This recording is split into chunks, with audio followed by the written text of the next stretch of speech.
सात रङ एउटै आकृति, हरेक दिन फरक प्रस्तुति। कार्यक्रम इन्द्रेणी।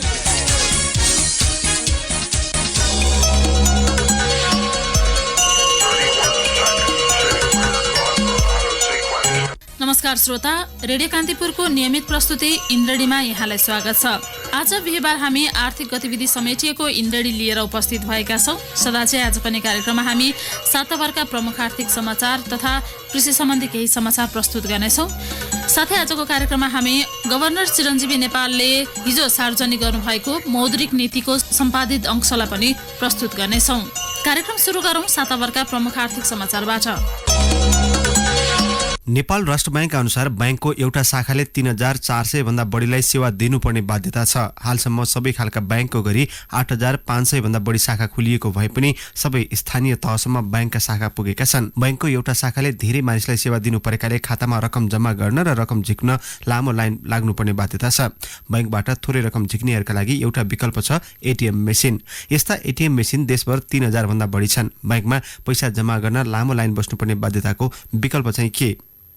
राष्ट्र बैंकले हिजो सार्वजनिक गरेको मौद्रिक नीति मार्फत बैंकमा पैसा जम्मा गर्न सहज हुने गरी नयाँ व्यवस्था ल्याएको छ। गभर्नर चिरञ्जीवी नेपालले सार्वजनिक गरेको मौद्रिक नीतिको 134 नम्बर बुँदामा भनिएको छ, बैंक तथा वित्तीय संस्थामा नगद जम्मा गर्न क्यास डिपोजिट मेसिन राख्नुपर्ने व्यवस्था मिलाइनेछ। धेरै देशमा अभ्यासमा रहेको यस्तो मेसिन नेपालमा भने धेरै प्रचलनमा छैन। चालू आर्थिक वर्षको मौद्रिक नीतिमा ल्याइएका व्यवस्था हुबहु कार्यान्वयन भए ऋणको ब्याज दर सस्तिनेछ। महँगो ब्याजका कारण लगानी विस्तार निरुत्साहित बनिरहेका बेला राष्ट्र बैंकले ब्याज घटाउने प्रयास गर्दै हिजो मौद्रिक नीति सार्वजनिक गरेको हो। मौद्रिक नीति मार्फत राष्ट्र बैंकले कर्जा निक्षेप बीचको ब्याज अन्तर 4.4% झारेको छ। नयाँ व्यवस्था अनुसार वाणिज्य बैंकले 2077 असारभित्र स्प्रेड दर यो सीमामा कायम गर्नुपर्नेछ। यो व्यवस्था कार्यान्वयनमा आउन सके ऋणको ब्याज दर घट्नेछ। यो निर्देशन नयाँ भने होइन। यसअघि मौद्रिक नीतिको अर्धवार्षिक समीक्षा मार्फत 2076 असारमा स्प्रेड दर 4.5% कायम गर्नुपर्ने व्यवस्था गरिएको थियो। बैंकरले सो निर्देशन पालना गरेका छैनन्। अहिले वित्तीय क्षेत्र विकास रणनीतिमा भएको व्यवस्थाका आधारमा राष्ट्र बैंकले पुरानै निर्देशनलाई अघि सारेको हो। वित्तीय क्षेत्र विकास रणनीतिमा आर्थिक वर्ष 2077-78 भित्र स्प्रेड 4.4% झार्नुपर्ने सुझाव दिएको छ। हाल बैंकहरूको औसत स्प्रेड 5.6% रहेकाले यो घटेर 4% पुग्दा ऋणको ब्याज धेरै घट्ने राष्ट्र बैंक अनुसन्धान विभागका प्रमुख गुणाकर भट्टले दावी गर्नुभयो। नेपाल राष्ट्र बैंकले अब घर र गाडी किन्नका लागि दिइने ऋणमा कडाई गर्ने भएको छ। हिजो जारी मौद्रिक नीतिमा ऋण भुक्तानी आमदानी अनुपातको अधिकतम सीमा कायम गरिने उल्लेख छ। राष्ट्र बैंकका प्रवक्ता लक्ष्मी प्रपन्न निरौलाका अनुसार कुनै व्यक्तिको आमदानीको आधारमा उसले तिर्न सक्ने किस्ता आकलन गरेर राष्ट्र बैंकले सीमा तोक्नेछ। मौद्रिक नीतिमा भएको यो व्यवस्था कार्यान्वयनका लागि चाँडै नै सर्कुलर जारी गरिने उहाँले जानकारी दिनुभयो। घर वा गाडी खरिदका लागि कर्जा दिँदा व्यक्तिले मासिक आमदानीको कति प्रतिशत किस्ता तिर्न सक्छ सोही अनुपातमा मात्रै ऋण दिन सकिने प्रवक्ता निरौलाले बताउनुभयो। व्यक्तिगत प्रकृतिका कर्जा, घर कर्जा तथा हायर पर्चेज कर्जा लगायतका किस्ता भुक्तानीमा आधारित गैर व्यावसायिक कर्जा प्रवाह गर्दा ऋण भुक्तानी आमदानी अनुपातको अधिकतम सीमा कायम गरिने मौद्रिक नीतिमा उल्लेख छ। नेपालीहरू विदेश घुम्न र अध्ययनका लागि जाँदा विदेशी मुद्रा बाहिरिएको भन्दै त्यसमा कडाई गर्ने संकेत राष्ट्र बैंकले गरेको छ। भारित औसत लागत विधिबाट पुँजीगत लाभकर गणनाको विषयमा देखिएको विवाद अझै टुङ्गिएको छैन। सरकारवाला र अर्थ मन्त्रालय बीच पटक पटक छलफल भए पनि निर्णय हुन नसक्दा विवाद हिजोसम्म नटुङ्गिएको हो। यो विवादले दोस्रो बजारका लगानीकर्ता अन्यलमा परेका छन्। यही कारण पछिल्ला दिनहरूमा शेयर कारोबार रकम बढ्न सकेको छैन। सरकारले चालू आर्थिक वर्षको बजेट वक्तव्य मार्फत साउन 1 गतेदेखि पुँजीगत लाभकर गणना विधि परिमार्जन गरेको थियो। नयाँ व्यवस्था अनुसार लगानीकर्ताले लाभ गणना गर्दा जुन निकायको हित निसर्ग हो, यस्तो निकायमा सो व्यक्तिको स्वामित्वमा रहेको हितको भारित औसत लागतको आधारमा गणना गर्नुपर्ने व्यवस्था छ। सोही व्यवस्था बमोजिम भारित औसत लाभकर गणना गर्न ब्रोकर एसोसिएसन र सीडीएसएन क्लियरिङले सार्वजनिक रूपमा सूचना जारी गर्दै लगानीकर्तालाई आग्रह गरेका थिए। सुरुमा यो विषयमा लगानीकर्ता सहमत भए पनि पछि गएर ठिक छैन भन्दै विरोध गरिरहेका छन्। यसले बजार प्रभावित बनेको ब्रोकरहरू बताउँछन्। संसदीय उपसमितिले चिनिया लगानीको वासिन सिमेन्ट उद्योगलाई भाडामा दिएको जग्गा सम्झौता खारेज गर्न सरकारलाई निर्देशन दिनुपर्ने प्रतिवेदन तयार पारेको छ। संसदको सार्वजनिक लेखा समितिको उपसमितिले धादिङमा स्थलगत अनुगमन र अध्ययन गरी सिमेन्ट उद्योगलाई 50 वर्षका लागि दिएको करिब 200 रोपनी सार्वजनिक जग्गा भाडा सम्झौता रद्द गर्न निर्देशन दिनुपर्ने प्रतिवेदन तयार पारेको हो। उपसमितिले सो प्रतिवेदन लेखा समितिका सभापति भरत शाहलाई बुझाइसकेको छ। बेनीघाट रोराङ गाउँपालिकाले अधिकार क्षेत्र नागेर जमिन उपलब्ध गराउन सम्झौता गरेको उपसमितिको निष्कर्ष छ। अधिकार क्षेत्र नागेका कारण सम्झौता कार्यान्वयन संलग्न पदाधिकारीमाथि कारबाही गर्न पनि निर्देशन दिनुपर्ने सिफारिस गरिएको छ। यो सिमेन्ट उद्योग 100% विदेशी लगानीमा सञ्चालनको तयारी गरिएको छ। चिनिया कम्पनी वासिनले नेपालमा सिमेन्ट उद्योग खोल्न झण्डै 15 अर्ब रुपियाँ लगानी गर्ने तयारी गरेको छ।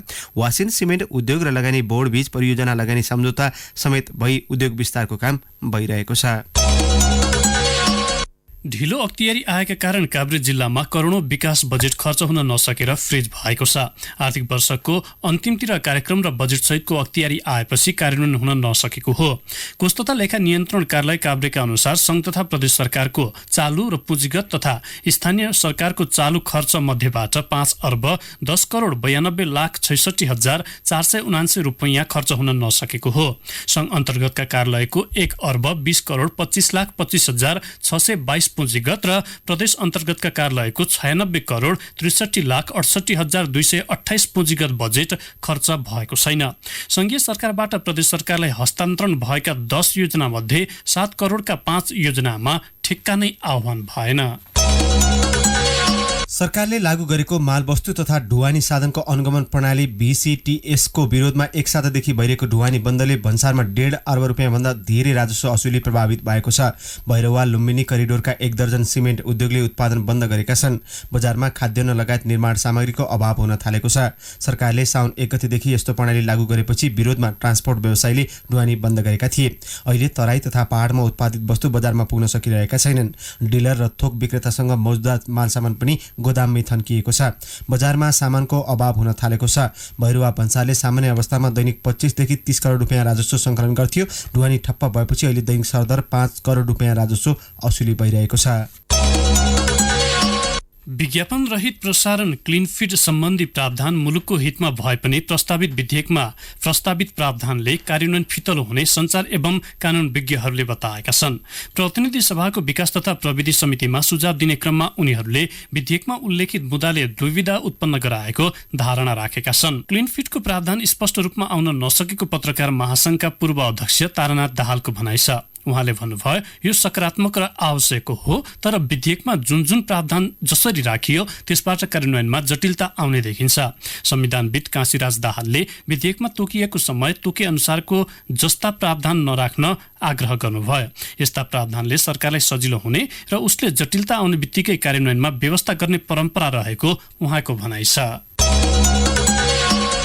सुन्दै हुनुहुन्थ्यो साताभरका प्रमुख आर्थिक समाचार।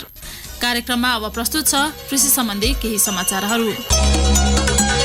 सुनसरीका बजारमा हरियो तरकारीको अभाव भएपछि मूल्य आकाशिएको छ। पूर्वी क्षेत्रमा निरन्तरको झरीले तयार भइसकेको हरियो तरकारी नष्ट भएको छ। वर्षाले कोशी करिडोर र सहायक सडकहरू पनि अवरुद्ध छन्। तरकारी महँगिएपछि उपभोक्ता मारमा परेका छन्। कम आय स्रोत भएका परिवारले हरियो तरकारी किनेर उपभोग गर्ने अवस्था अहिले छैन। झरीपछि बजारमा मूला, टमाटर, काउली, सिमी, धनिया पत्ता, गाजर, हरियो खोर्सानीको मूल्यमा 100% वृद्धि भएको छ। धरान स्थित कृषि उपज बजारको थोक मूल्यमै हरियो तरकारीको मूल्य 100 देखि 120% वृद्धि भएको छ। कृषि उपज बजारका थोक व्यापारी चन्द्रमगरले भन्नुभयो, यो सिजनमा कोशी पहाडी जिल्लाको तरकारी मात्र कारोबार हुन्छ। तराई सबै डुबानमा परेकाले पनि तरकारीको माग उच्च भएकाले आपूर्ति धान्न सकेको छैन। उहाँले यो वर्ष तरकारीको उत्पादन कोशी करिडोरमा अत्यधिक देखिए पनि निरन्तर वर्षाले चौपट बनाएपछि अभाव भएको बताउनुभयो। बजार व्यवस्थापक लक्ष्मण भट्टराईले लगातारको झरीले तराई डुबानमा पर्नु, झरीले उत्पादनलाई नोक्सान गर्नु र आपूर्ति कम हुनु, बाटोघाटो अवरुद्ध हुनु, मार्केट चेन बाटो अवरुद्ध हुनु र लागत मूल्य अनुसार मूल्य कायम गर्ने व्यवस्था नहुँदा अभाव भएसँगै महँगिएको हो। उपत्यकामा तरकारीको मूल्य अस्वाभाविक रूपमा बढेपछि सरकारले तरकारीको बजारको अनुगमनलाई तीव्र पारेको छ। केही दिन अघि कालीमाटी र बल्को स्थित तरकारी बजारको अनुगमन गरेको वाणिज्य आपूर्ति तथा उपभोक्ता संरक्षण विभागले मंगलबार बानेश्वरको शान्तिनगर स्थित तरकारी बजारको अनुगमन गरेको छ। अनुगमनका क्रममा 7वटा पसलले तरकारीको मूल्य वृद्धि गर्न सहयोग गरेको भेटिएपछि अनुगमन टोलीले कारबाही गरेको छ। किसान, ढुवानीकर्ता वा कृषि उपज संकलन केन्द्रबाट खरिद गरिएको तरकारीको बिल, भरपाई वा किसानलाई तिरेको रकम पुष्टि हुने कागजात नदेखाएका कारण ती पसललाई जरिवाना गरिएको विभागका महानिर्देशक योगेन्द्र गौचनले जानकारी दिनुभयो। 6वटा पसलले प्रत्येकलाई 5,000 र अर्को एउटा पसललाई 5,500 रुपियाँ जरिवाना गरिएको विभागले जनाएको छ। ललितपुरको गोदावरी नगरपालिका 5 स्थित लेलेमा कृषि उपज संकलन केन्द्र सञ्चालनमा आएको छ। केन्द्रको उद्देश्य स्थानीय कृषकहरूको क्षमता अभिवृद्धि र आय आर्जनमा सहयोग पुर्याउनु रहेको छ। नेपाल जाइका अल्मनाई एसोसिएसन जान र जापान नेपाल सोसाइटी टोकियोको सहयोगमा निर्मित संकलन केन्द्रको जापानी राजदूत मासामिची साइगो, गोदावरी नगर प्रमुख गजेन्द्र महर्जन, जाइका नेपालका युमिको आशाकुमा र जान अध्यक्ष रामचन्द्र भूषालले संयुक्त रूपमा उद्घाटन गरेका हुन्। कृषि विज्ञ समेत रहेका राजदूत साइगोले संकलन केन्द्र निर्माणले आसपासको क्षेत्रका तरकारी उत्पादनमा सहयोग पुग्ने बताउनुभयो। नगर प्रमुख महर्जनले संकलन केन्द्रले लेले क्षेत्रको कृषि विकासमा टेवा पुग्ने जनाउनुभयो। जानका अध्यक्ष भूषालले कृषकहरूलाई अब आफ्नो बारीमा के फल्छ भन्दा पनि बजारमा के बिक्छ भनी उत्पादन योजना बनाएर तरकारी उत्पादन गर्न अनुरोध गर्नुभयो।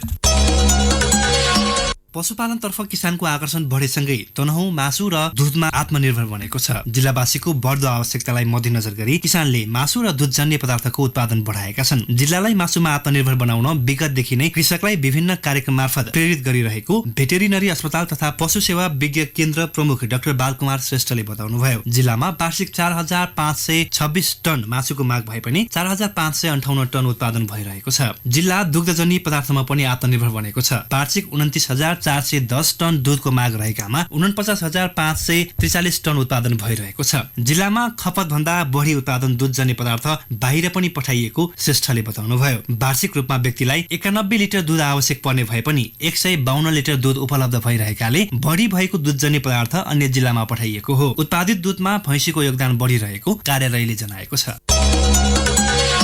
सुनसरी विष्णु पादुकाका अदुवा कृषक पदम राईले 28 क्विन्टल बिउ अदुवा 5,04,000 रुपियाँमा बिक्री गरे। गत वर्ष यही सिजनमा करिब 1.5 लाख रुपियाँका बिक्री गरेका थिए। गत वर्षको साउन पछिको तुलनामा त्यहाँका कृषकले औसत 4 गुणा बढी मूल्य पाएका छन्। गत वर्ष साउन अघिको मूल्य दाज्ने हो भने 20 गुणा बढी हो। अदुवा बजारमा यसपालि कृषकले सबैभन्दा बढी मूल्य पाएको राईले बताए। अदुवाको मूल्य अकासिँदै गएमा असोजदेखि तयार हुने नयाँ अदुवाबाट कृषक लाभान्वित हुने राईको भनाइ छ। कृषकहरूले थोक व्यापारीलाई बिक्री गर्छन्, उनीहरूले भारतीय व्यापारीलाई बेच्ने गरेका छन्। गत वर्षको साउन अगाडि कृषकहरू निकै खिन्न थिए। अदुवा खेतीको विकल्पका बारेमा सोचिरहेका थिए। तिनै अदुवा कृषक यसपटक प्रति क्विन्टल 21,000 रुपियाँका दरले धमाधम अदुवा बिक्री गर्न पाउँदा दङ्ग छन्। अहिले अदुवाको बिउ निकाल्ने सिजन भएकाले राम्रो अदुवाको माग उच्च रहेको छ। माग अनुसार पूर्ति गर्न भने नसकिएको कृषकले बताएका छन्। तेह्रथुम, भोजपुर, सङ्खुवासभा, धनकुटा 5 थरका कृषकले उत्पादन गरेको 5 थरका कृषकले उत्पादन गरेको अदुवा धरानमा सङ्कलन गरिन्छ।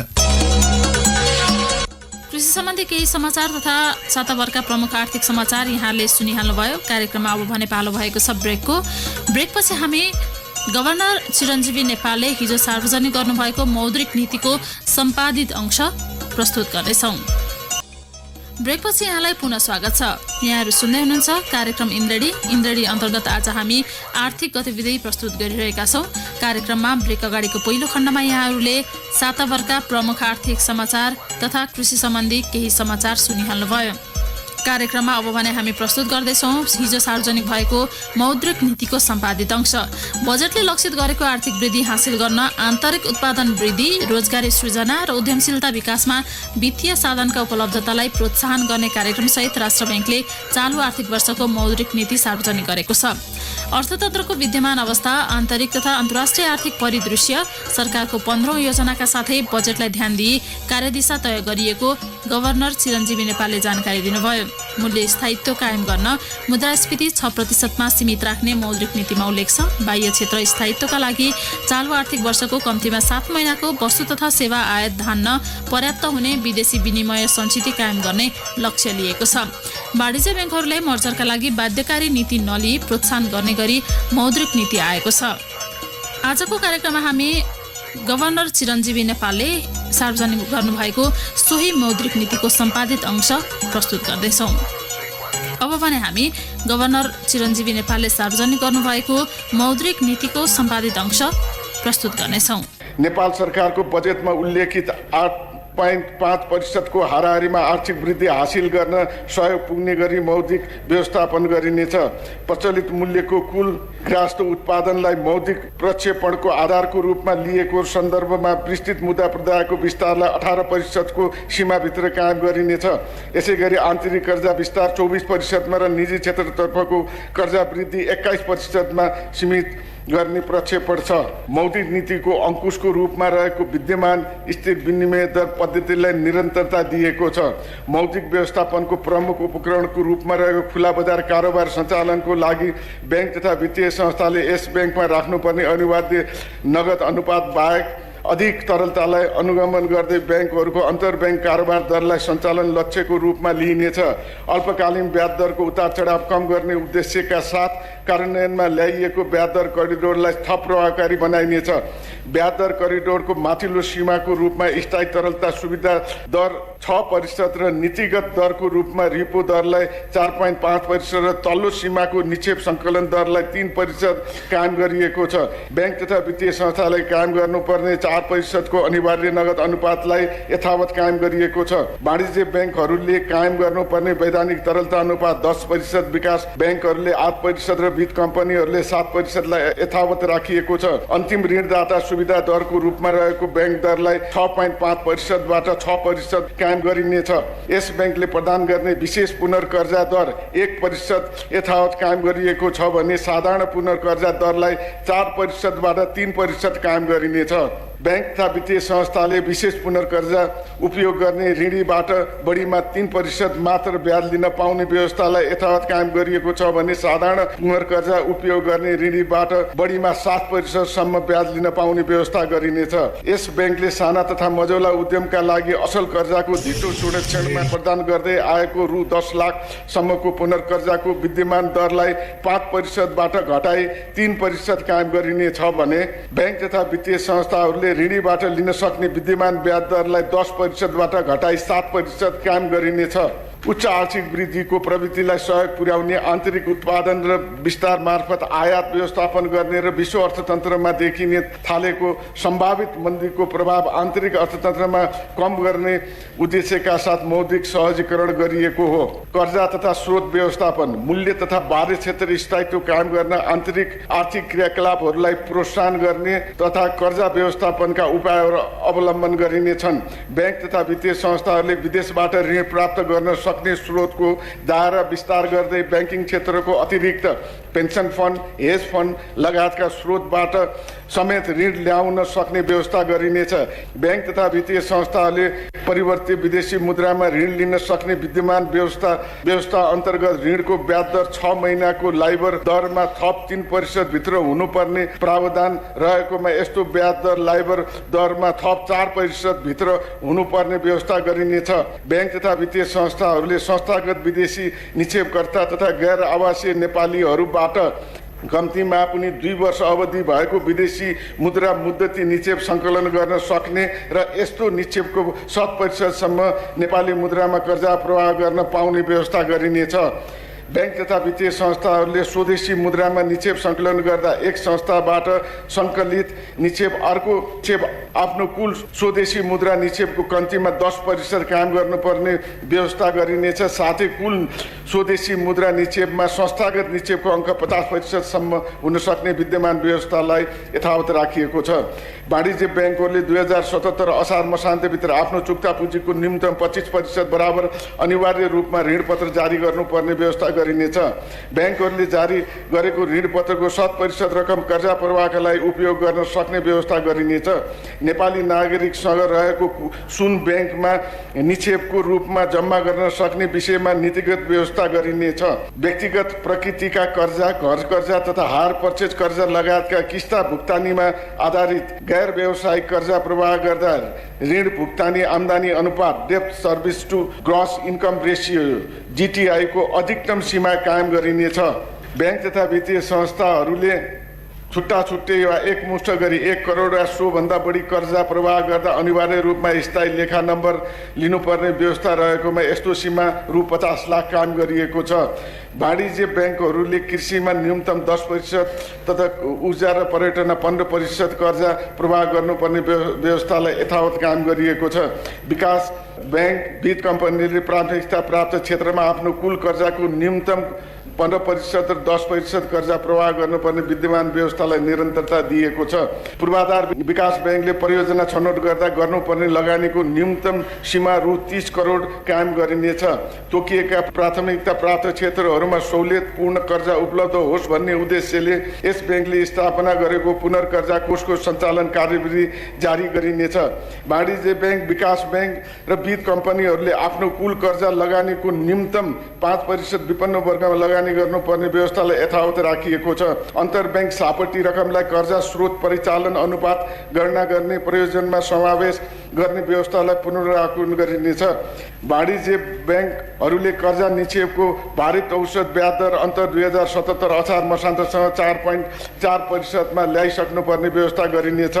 रु 15 लाखसम्मको कृषि उद्यम तथा व्यवसाय प्रबन्धन कर्जा प्रवाह गर्दा ब्याङ्क तथा वित्तीय संस्थाले आधार दरमा 2% सम्म मात्र थप गरी ऋणको ब्याज तोक्न पाउने, कुनै प्रकारको सेवा शुल्क लिन नपाउने, समय अभावै कर्जा भुक्तानी गरेमा अग्रिम भुक्तानी शुल्क लिन नपाइने व्यवस्था गरिनेछ। वाणिज्य ब्याङ्कहरू एक आपसमा गाभिने वा प्राप्ति प्रक्रियामा संलग्न भई 2077 असार मसान्तभित्र एकीकृत कारोबार सञ्चालन गरेमा विद्यमान व्यवस्था अनुसार उपलब्ध हुने सहुलियतका अतिरिक्त देय बमोजिम सब सहुलियत प्रदान गर्ने व्यवस्था गरिनेछ।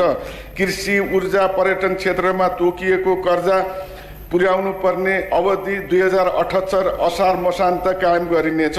ख कर्जा र निक्षेप बीचको ब्याज दर अन्तर 4.4% कायम गर्नुपर्ने अवधि 2078 असार मसान्त कायम गरिनेछ।